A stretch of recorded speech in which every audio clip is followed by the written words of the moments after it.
tardes, queridos amigos. Bienvenidos a Vladimir a la Una. Hoy, antes de presentar a nuestros invitados, vamos a hacer el comentario acostumbrado de todos los lunes. Un tema que ya parece recurrente, pero que toma nuevamente vigencia a propósito de lo que el presidente Nicolás Maduro ha planteado el fin de semana. Un nuevo llamado a diálogo. Y uno quisiera creer realmente que eso es posible en Venezuela hoy. Uno quisiera creer que hay condiciones para que efectivamente se puedan sentar las partes a objeto de encontrar una solución política a la grave crisis que vive nuestro país, que pudiéramos abrir caminos hacia una vía que permita al venezolano o a los venezolanos opinar a través del mecanismo más directo que tiene la democracia, que es el voto, sobre cuál debe ser el destino de nuestro país y sobre todo la resolución de esta difícil coyuntura por la cual estamos atravesando. Ese llamado del presidente Nicolás Maduro no es el primero que se hace. El tema es de confianza. ¿Cómo hacer para que un llamado de esta naturaleza, en primer lugar, sea creíble y en segundo lugar, sea realmente una solución viable en una situación como la que vive el país? Sobre todo cuando hemos visto que se ha utilizado el diálogo para ganar tiempo y en un momento en el cual pareciera Venezuela estar sometida a decisiones que incluso escapan a nuestro país. Yo apuesto, como siempre, a una solución negociada. Apuesto a la negociación, creo en eso, creo que es la solución viable para el país. El tema está en cómo hacer para que no se convierta nuevamente en una nueva burla o no se convierta nuevamente en un nuevo alimento a la desesperanza en el país. Eso es muy importante. El llamado a países como Uruguay, como México, me parece también positivo, pero es obvio que habría que ampliar el panorama para que una conversación de esta naturaleza tenga garantes, que no puedan ser burlados, que no puedan ser sometidos a un proceso de ganar tiempo, quién sabe para qué. Ojalá Venezuela encuentre ese camino, porque si no se encuentra ese camino de una solución negociada, para mí el pronóstico es sumamente negativo. Hasta aquí mi comentario y bueno, aprovecho para que hablemos de este tema con nuestros invitados del día de hoy. Pertenecen los tres pertenecen a una actividad política, tienen todos actividad política en el país de una u otra forma, unos en el ámbito académico, otros ya en el ámbito más activo en la calle, pero bueno, se trata de tres venezolanos egresados de la Universidad Central de Venezuela, como lo soy yo. Vamos a empezar de mayor a menor en cuanto a edad. Ricardo Ríos, como lo digo yo, dirigente estudiantil del siglo pasado, yo también lo fui, dirigente del Partido Avanzada Progresista. Julio Fernández, abogado especialista en Derecho Constitucional, profesor de la Universidad Central de Venezuela, también miembro de la Federación de Centros Universitarios, fue militante del MIR hace muchos años. Y bueno, Pedro Benítez, que es egresado de la Escuela de Historia y profesor de Historia de la Economía, ¿verdad? Sí, correcto. Es así. Así que bueno, para conversar sobre la situación de Venezuela, de eso se trata, pasar revista a lo que está pasando y no sé si comenzamos por lo que yo comenté. Vamos, pues. ¿Te parece? ¿Cómo no? Adelante, Rico. Ricardo Ríos, pues. Un placer estar aquí con tan buenos amigos. Si tú no le dices Julio César, yo me pierdo. Vamos a empezar por decirle Julio César, así es. A tal cual. Así como yo lo conozco, eso es Julio Fernández. No así es. Fíjate, el llamado a diálogo, el llamado a negociación. Toda acción política pasa por la negociación. Eso, nadie está en contra de la negociación. Y cuando digo nadie es en serio, uno habla con quien quiera, habla de la oposición, la que sea, y todo el mundo dice, por ejemplo, los sectores más afectos a posiciones extremas afirman sin ningún problema diálogo para que salga Maduro. Primer tema, pero no dicen no. Negociación, el primer tema de negociación es que salga Maduro. El problema es que la negociación en Venezuela la desacreditó quien tenía que cumplir los acuerdos. Y me refiero a Nicolás Maduro. Nicolás Maduro hace trampa con el diálogo. Cuando nosotros fuimos a las elecciones, él firmó un acuerdo de participación, lo violó completito. No faltó un solo punto que no violara. Parte de una estrategia para quitarle fuerza al principal instrumento de cambio de los ciudadanos, que es el voto, en criterio mío. Los ciudadanos que no votan no son ni ciudadanos.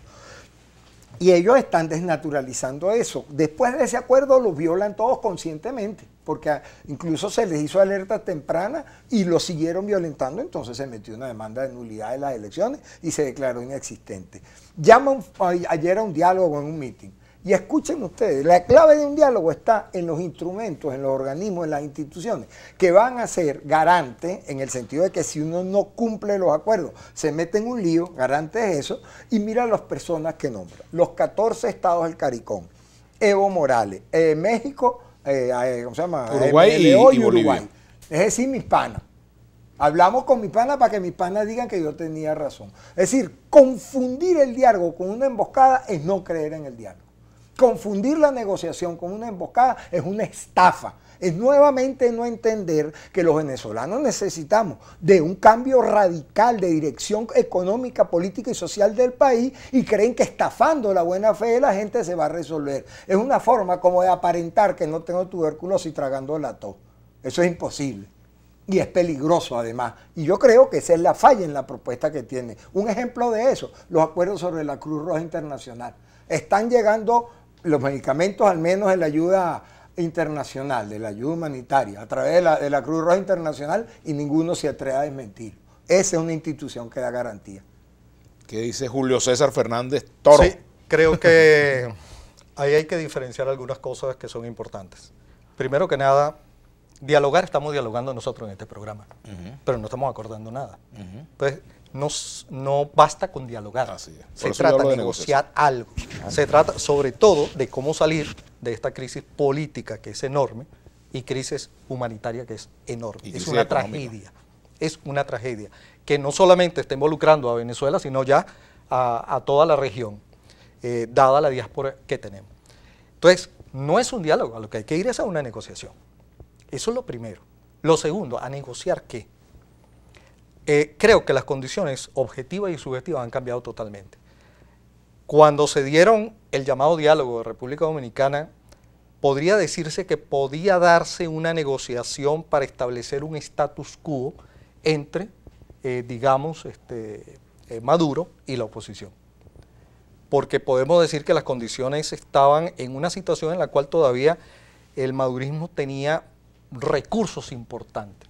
Creo que esas condiciones han cambiado, tanto objetiva como subjetivamente. En este momento una negociación no es sino una negociación para la salida de Maduro, porque dada la crisis humanitaria que es una tragedia enorme, pero además la crisis política, pero además de eso una situación de desgobierno.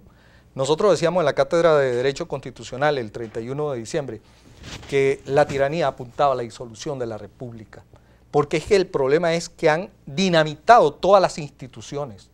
Hay un quiebre total del orden constitucional, hay una fractura absoluta de la institucionalidad democrática, y en este momento estamos en una situación muy difícil porque primero hay un ambiente de desobediencia civil extendida en todo el país, lo cual implica una ilegitimidad del gobierno. El gobierno no está gobernando.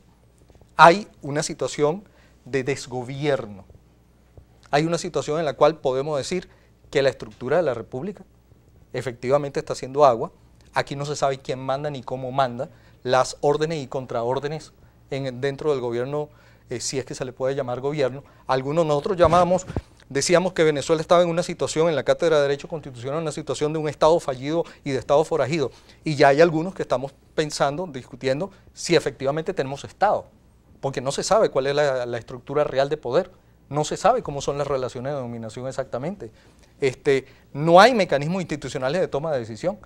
No hay una situación, un estado de separación de poderes con contrapesos donde haya mecanismos, digamos, institucionales, procedimientos que sigan la Constitución y las leyes para la toma de decisiones. No se sabe cómo es que el gobierno respeta la voluntad popular. Es decir, estamos en una situación realmente de disolución. Entonces, la negociación es una negociación, creo que en este momento todos los recursos que tenía el madurismo se les ha agotado, inclusive el económico, y lo que le queda es solamente el de la Fuerzas Armadas, la Policía Nacional Bolivariana, el SEBIN, la